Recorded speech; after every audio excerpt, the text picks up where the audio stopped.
दोस्तों नमो बुद्धाय और क्रांतिकारी जय भीम।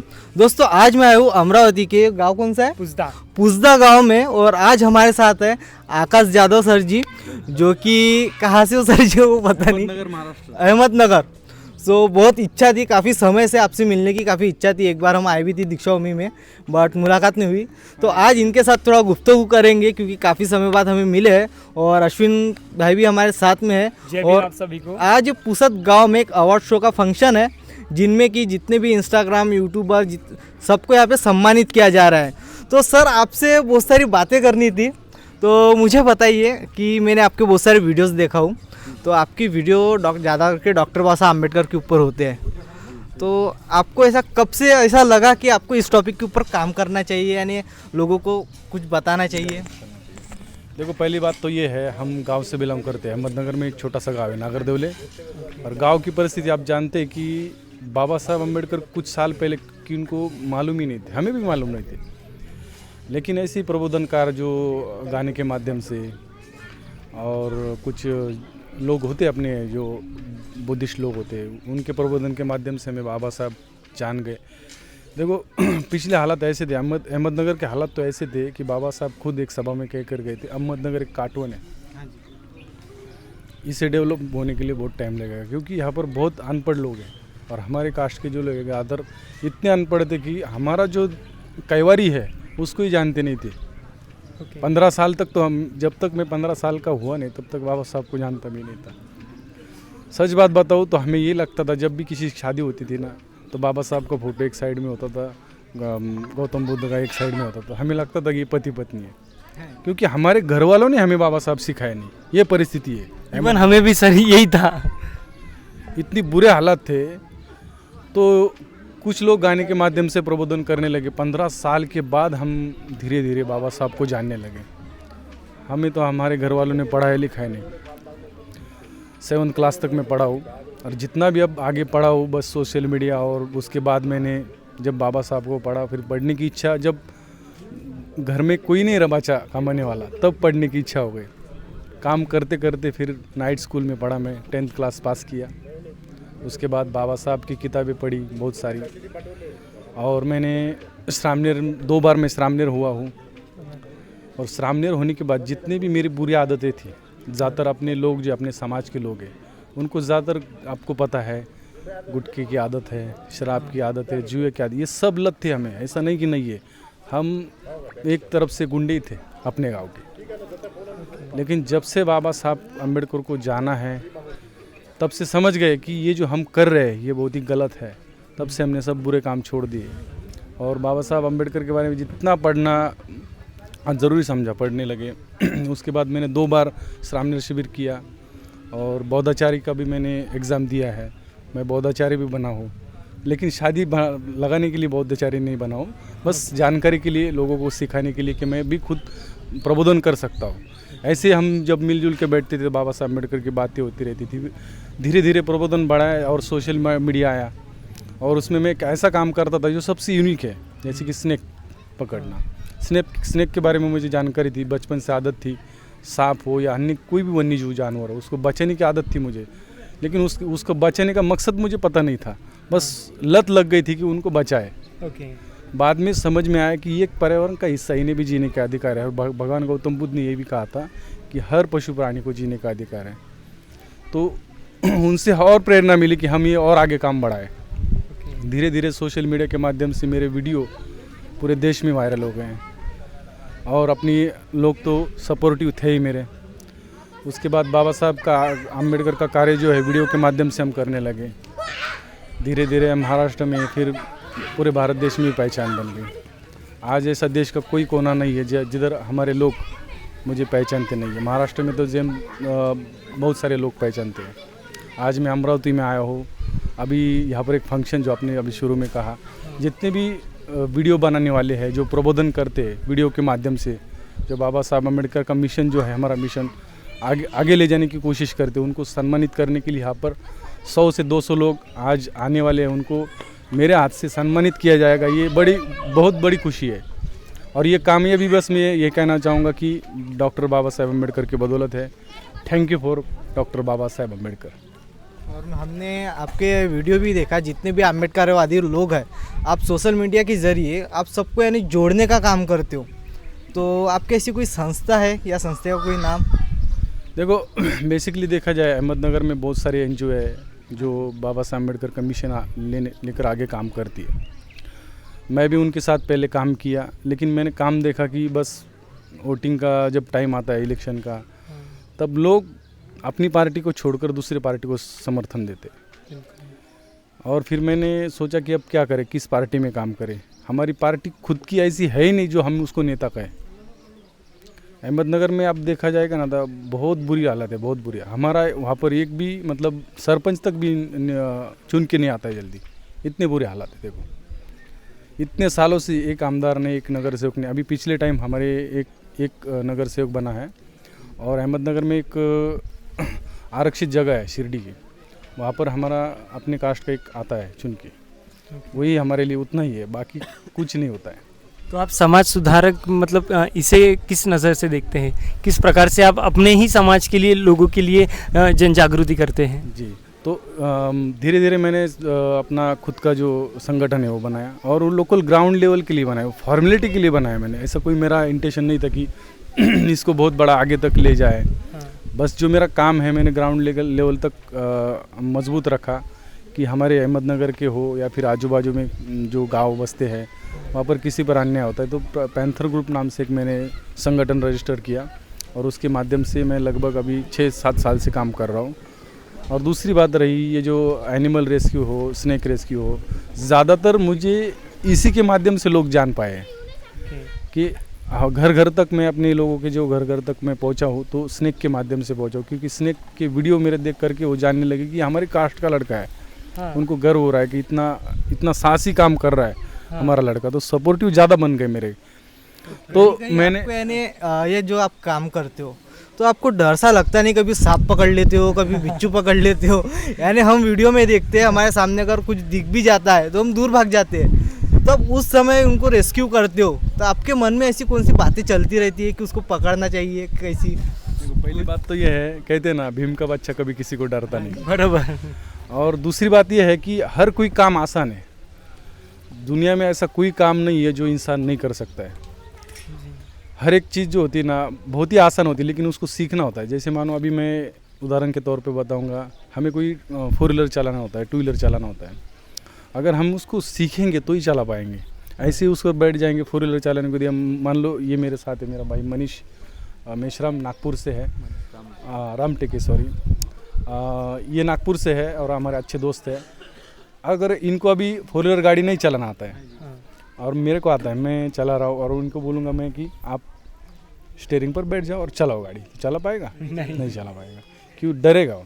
अगर ज़बरदस्ती बोल दिया भी चलाने को तो डर जाएगा, क्योंकि ठोक देगा नाड़ी।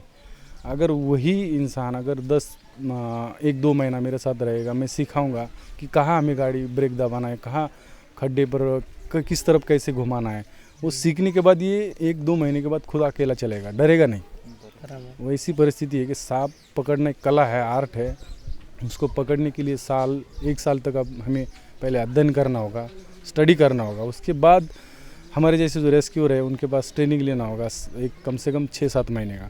उसके बाद वो खुद ही ऐसे सांप पकड़ेगा ना कि उसने कभी सपने में भी देखे नहीं होंगे। तो सर आपने कौन सा अपने लाइफ में मतलब सबसे बड़ा जो स्नेक बोलते हैं, जो डेंजरस स्नेक होता है, वो कौन सा रेस्क्यू किया आपने ऐसा? मैं अभी देखा जाए भारत देश में अपना ज़्यादातर उड़ीसा, केरला, आसाम, उत्तराखंड, हाँ, और ज़्यादातर नयागढ़ में, मतलब ये उड़ीसा का भाग है, हाँ, उस तरफ ज़्यादा किंग कोबरा मिलता है। अपने महाराष्ट्र में नहीं है। हाँ। अपने महाराष्ट्र में जो मिलता है एक कॉमन कोबरा हो जिसे बोलते हैं, जिसे हम मराठी में, हिंदी में नाग बोलते हैं। हाँ। और जो किंग कोबरा होता है, हाँ, वो लगभग 18 फीट का होता है। तो उसको हम कहेंगे कि दुनिया का सबसे बड़ा सांप है विषैले सांपों में। बिना जहरीले सांपों में एनाकोंडा और अजगर सांप सबसे बड़ा होता है, और विषैले सांपों में सबसे बड़ा सांप एकमात्र सांप है पूरे वर्ल्ड में, वो है किंग कोबरा। लगभग उसकी लेंथ जो होती है 20 फीट तक होती है, मैक्सिमम लेंथ। एवरेज लेंथ जो है 14 से 16 फीट। देखो इतना बड़ा 14 से 16 फीट सांप अगर एवरेज लेंथ में होता है तो आप सोचो कितना बड़ा होता है वो, और उसको पकड़ने के लिए कितना साहस चाहिए, वो आदमी अगर आदमी के सामने हो जाएगा ना, तो मान लो ऐसा आया हुआ है, सामने बैठा है सांप, फन निकलेगा पहले। क्योंकि सांप एक ऐसा प्राणी है, दुनिया का सबसे ज़्यादा डरने वाला प्राणी एक ही सांप है। और लोग हम उसको डरते हैं, उसको हाथ पाँव नहीं है, हमें तो हाथ पाँव है, हम भाग सकते हैं। सांप को हाथ पाँव नहीं है, कुछ नहीं है, फिर भी वो खुद की जान भी नहीं बचा सकता। ऐसे हालात में सांप होता है, फिर भी लोग उसको इतना डरते हैं। क्यों डरते हैं? क्योंकि हमें मालूम ही नहीं। फिल्मों में हमें दिखाया जाता है कि सांप काटते ही इंसान मर जाता है।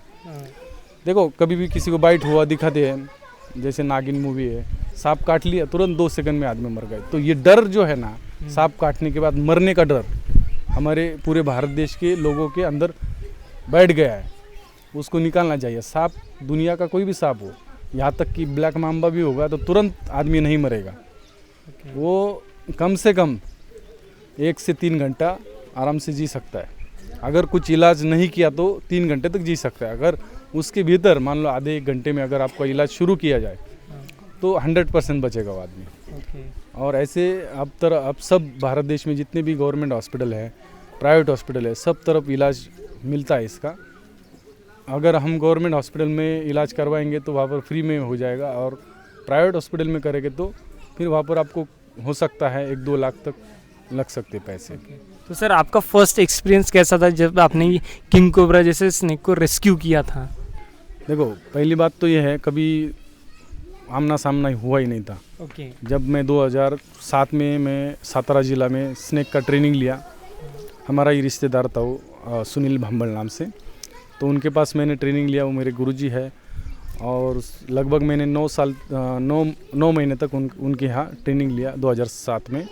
2007 से फिर अहमदनगर में मैंने काम स्टार्ट किया, छोटे से बड़ा सांप सब पकड़ लिया। सभी सांपों का तजुर्बा अनुभव आया हुआ था, लेकिन किंग कोबरा का जो अनुभव है कभी लिया नहीं था। फर्स्ट टाइम मुझे उड़ीसा में रेस्क्यू का मौका मिला। मैं एक जगन्नाथ शाहू नाम से मेरा दोस्त है, वो भी रेस्क्यूअर है, उसके साथ काम करने लगा। एक दिन ऐसा हुआ कि उसको किसी काम की वजह से बाहर जाना पड़ा, और मैं घर में था उसने बोला कि आकाश भाई इस लोकेशन पे जाओ, एक सांप निकला हुआ है। तो मैं बोला ठीक है, जाता हूँ।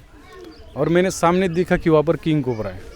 अभी क्या करेंगे, कभी रेस्क्यू तो नहीं किया था, तो मैंने उसको रेस्क्यू किया। थोड़ा सा डर तो लग रहा था, क्योंकि पहली ही बारी थी, बहुत बड़ा था, और बार बार वो इतना जंप कर रहा था कि पूछो मत। 3-4 बार मैं थोड़ा सा घबराया, क्योंकि सांप है असल में। तो कैसे तैसे मैंने उसको हैंडल किया और रेस्क्यू करके बैग में भर दिया। फिर 1-2 बार फिर ऐसा मौका मिल गया, 1-2-3 बार मैंने ऐसा किया, तो बाद में फिर उसका जो मूवमेंट है मुझे समझ में आया कि कब बाइट करता है, कब नहीं करता है। उसके जो बाइट करने के मूवमेंट है वो सब समझ गया। और अभी जो नॉर्मली सांप होते हैं जो गांव शहर में निकलते, कोबरा, धामन, रैट स्नेक, जो भी है अपना रसल स्वाइपर, उनकी तरह अभी उसको हैंडल कर लेता हो आसानी से एकदम। कोई भी कितना भी बड़ा हो, चाहे वो 18 फीट तक हो, आराम से हैंडल कर सकता अकेला में उसको। बहुत ही आपके साथ बढ़िया। ऐसा कोई एक्सीडेंट हुआ है कि आप किसी सांप को रेस्क्यू करने जा रहे हो और वो आपको बाइट कर ले? किया हुआ है। अभी आपके सामने ये देखो, मेरा उंगली है, इस पर कैमरा लगाओ, ये पूरा ऑपरेशन किया है। यहाँ से ये दांत का निशान आप देख सकते हैं, अंदर तक घुसा हुआ है तक। यहाँ पे सांप ने काटा था? ऐसा दांत, मतलब उसको मैंने हेड कैच किया था। नया नया जब था मैं सीखा हुआ, तब मैं कुछ कभी जब बड़ा सांप होता था तो उसको हेड कैच, मतलब उसका मुंह पकड़ के बैग में डालता था। तो गलती ये हुई, मैंने उसका पकड़ तो लिया आसानी से, सही से पकड़ लिया, पर लेकिन गलती से बैग में डालना, बैग छोटा बढ़ गया, सांप था बड़ा, उसका बैग में डाला, वो तुरंत ऊपर आया और उंगली को काट लिया। तब मैं डरा नहीं था, क्योंकि मुझे मालूम था, हमारे गुरुजी ने हमें सिखाया था कि सांप काटने के बाद डरना नहीं चाहिए। जितना आप डरोगे उतना ज़्यादा खून तेज़ी से बहेगा और ब्लड प्रेशर बढ़ने से आपकी मौत हो सकती है। इसलिए मैं उस टाइम पर बहुत ही शांत नॉर्मल रहा, और उन्होंने बताया था कि मुझे जल्द से जल्द में हॉस्पिटल जाना पड़ेगा। तो जैसे जैसे मैं सीखा था ट्रेनिंग में कि सांप काटने के बाद क्या किया जाए, फर्स्ट डरना नहीं है, दूसरी बात ये खाना पीना नहीं है, कुछ भी खाना नहीं, कुछ भी पीना नहीं है। हॉस्पिटल में जितना जल्दी हो सके जाना है, जहाँ पर सांप काट लिया है वहाँ पर कुछ ब्लेड नहीं मारना है, बांधने की ज़रूरत नहीं। जिसको पता है बांधना, जो कहते हैं ना ऐसा बांधना ज़रूरी है, खींच कर बांधना चाहिए, ये ज़रूरी नहीं है। मैं आप सभी दर्शकों को कहना चाहूँगा कि बांधना ज़रूरी नहीं है। वो जब आपको उस तरीके का बांधना आता है तभी बांधे। अदरवाइज़ आपको नहीं आता है, नहीं बांधा तो भी चलेगा। वो बस टाइम ऑफ ड्यूरेशन बढ़ाने के लिए बांधना होता है कि ज़रूरी नहीं हमें अभी बांधना है तब भी बचेंगे, ऐसा नहीं। आप बांध लोगे तो भी आपकी जान जाने वाली है। वो बस थोड़ा बहुत टाइम ऑफ ड्यूरेशन बढ़ाएगा, इसलिए लोग बांधते हैं। तो मैंने कुछ वैसा किया नहीं और हॉस्पिटल नज़दीक था इसलिए मैंने बांधना ज़रूरी नहीं समझा। जल्द से जल्द हॉस्पिटल पहुंचना ज़रूरी समझा मैंने। कुछ खाया नहीं, पिया नहीं, डरा नहीं। और हॉस्पिटल जाते टाइम 4 व्हीलर में लेट के गया, आराम से एक तरफ से करवट लेके लेट कर जाना है। पूरा सोना नहीं है, सो जाओगे तो हमेशा के लिए सो जाओगे। आंखें खुली रखना है, एक करवट पे लेट के आराम से जाना है, बट डरना नहीं। ये बात हमेशा याद रखो, डरोगे तो मर जाओगे। तो सर ये इंसिडेंट्स के बाद आपको ऐसा कभी ख्याल नहीं है कि मुझे क्विट कर देना चाहिए? अच्छा, तो वैसे तो मेरे घर वाले फैमिली जो है, तो फैमिली तो ऑफ कोर्स डरने वाली है। हाँ। ठीक है, तो बहुत ज़्यादा डरी हुई थी कि अभी इसके बाद मत करो।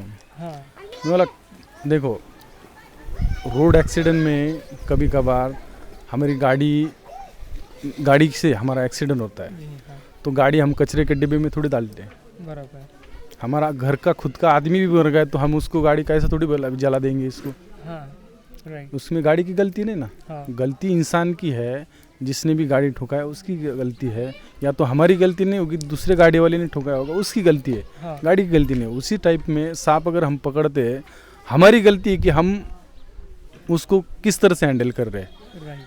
हम उसको टॉर्चर कर रहे हैं, हम उसको छेड़ रहे हैं, हम उसको उपसा रहे हैं काटने के लिए।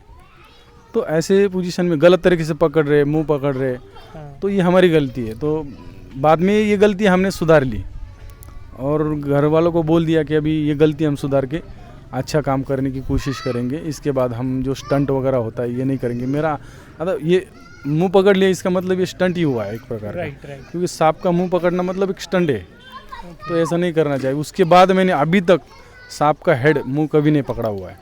पूंछ पकड़ के आराम से उसको बैक करता हूँ। अभी तक उसके बाद कोई इंसिडेंट नहीं हुआ है। बहुत ही बढ़िया सर। और इस मतलब ये जब आपने ये प्रोफेशन चूज़ किया तो इसमें आपका फैमिली रिएक्शन कैसा था? मतलब आपके फेवर में थे या फिर वो अगेंस्ट में थे, किस प्रकार का था? देखो, सबसे बड़ी बात यह है कि फैमिली अगर इसके अगेंस्ट रहती है, हाँ। तो हम ये काम कभी नहीं कर पाएंगे। राइट। और फैमिली के अगेंस्ट जाकर हम काम करेंगे तो दिक्कतें आने वाली है। हाँ। ये तो होता है। मेरा फैमिली सपोर्टिव था लेकिन बहुत डरा हुआ था। बस वो इतना कहता था कि तुम करो, हाँ। बस थोड़ा संभल के करो, बस इतना ही कहना था। मेरा पापा सपोर्टिव थे, अभी नहीं इस दुनिया में। वो उनके हार्ट अटैक से मृत्यु हो गई, 10 साल हो गए। उनका सपोर्ट था इसलिए मैं आगे बढ़ा हूँ। मेरे मम्मी का भी सपोर्ट था। बस उनका यही कहना था, तुम्हें जो करना है मर्जी करो, लेकिन घर का ध्यान रख के करो, हमारा ध्यान रख के करो, बराबर। बस इतना ही।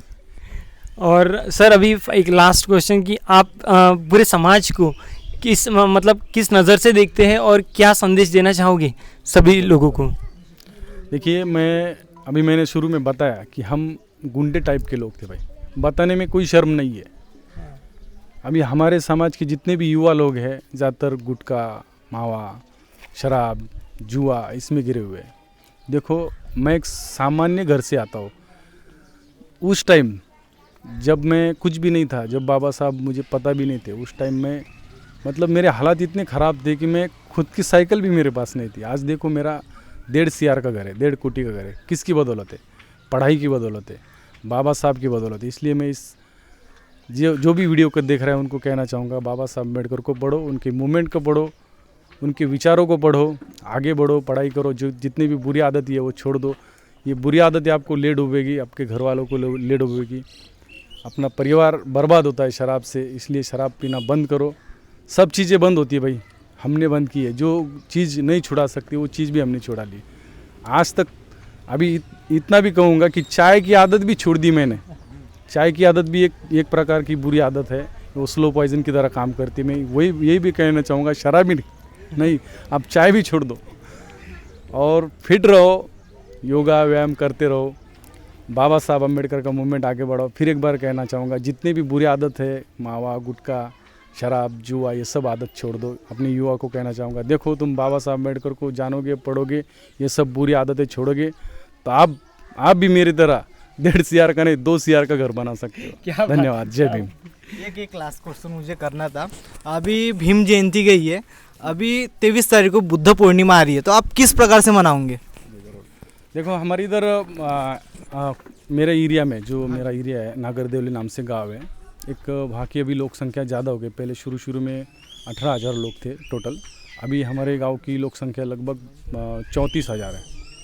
तो उस गांव में मैं हर साल बुद्ध जयंती को सुबह सुबह 9 बजे खीर दान करता हूँ। मेरा खुद के इससे मतलब किसी से पैसा नहीं लेता हूँ, खुद पूरे गांव को 2-3 बड़ी कढ़ाई खीर बनाता हूँ और बुद्ध पूर्णिमा को वंदना के तौर पर वो सबको गांव में बांटता हूँ। तो आप जो ये मूवमेंट पे काम करते हो, जैसे मैंने आपके बहुत सारे वीडियोस देखा हूँ, तो इससे आपके हेटर भी बहुत ज़्यादा आए होंगे जो आपको कमेंट्स करते होंगे, कोई कॉल करता होगा, ऐसा कोई इंसिडेंट बताइए हमें। बिल्कुल कैसा है, देखो अपनी जाति को सवर्ण लोग हैं कुछ, तो वो तो हमें हेट करती है। पहली बात, जो जातिवादी लोग हैं उनको ये समझ में नहीं आता। देखो मैं YouTube पे जब से काम करने लगा तब मेरे फॉलोअर तब भी ज़्यादा थे, अभी भी ज़्यादा, ऐसा नहीं है। लेकिन जो मेरे अच्छे फॉलोअर थे कुछ, जिनको मेरी कास्ट नहीं पता थी, और जब उनको कास्ट पता चली तो नीचे गाने लगे, ये भीमटा है, ये मतलब देखो नज़रिया बदल गया जात पता चलने से। फिर भी मैंने जात नहीं छुपाई है, क्योंकि मैं जिस जाति के आधार पर जिस बाबा साहब का नाम लेकर आगे बढ़ा हूँ, उनकी जाति का नाम गर्व से लूँगा। मैं महार हूँ, दलित हूँ, उसके बाद में बौद्ध हुआ भी। मैं यही कहना चाहूँगा कि महार दलित तो हम अपने आप को कहते हैं, पर जब से अगर आप खुद को बौद्ध कहने लगोगे ना, तो दुनिया का देखने का नज़रिया बदलेगा। और मैं ये कहना चाहूँ कि आप चमकोगे ज़रूर, लेकिन बाबा साहब अम्बेडकर का मूवमेंट जो भी बाबा साहब को गद्दारी करेगा वो डूबने वाला है। बहुत ही बढ़िया। तो दोस्तों आपने देखा कि किस प्रकार से सर्पमित्र आकाश दादा एजुकेशन को मद्देनज़र रखते हुए अपनी लाइफ में सक्सेसफुल हुए हैं। तो मैं भी आप सभी से अनुरोध करूँगा कि मौज मस्ती तो करिए, लेकिन शिक्षा एजुकेशन को मद्देनज़र रखते हुए करिए, क्योंकि education is the key to success. तो आपको आज का ये वीडियो कैसा लगा हमें कमेंट सेक्शन में बताइए। चैनल पे नए हो तो वीडियो को लाइक करके चैनल को सब्सक्राइब कर दीजिए, और वीडियो ज़रा भी पसंद आ गया तो अपने दोस्तों के साथ वीडियो को शेयर भी कर दीजिए। मिलते हैं नेक्स्ट वीडियो में, तब तक के लिए नमो बुद्धाय, जय भीम।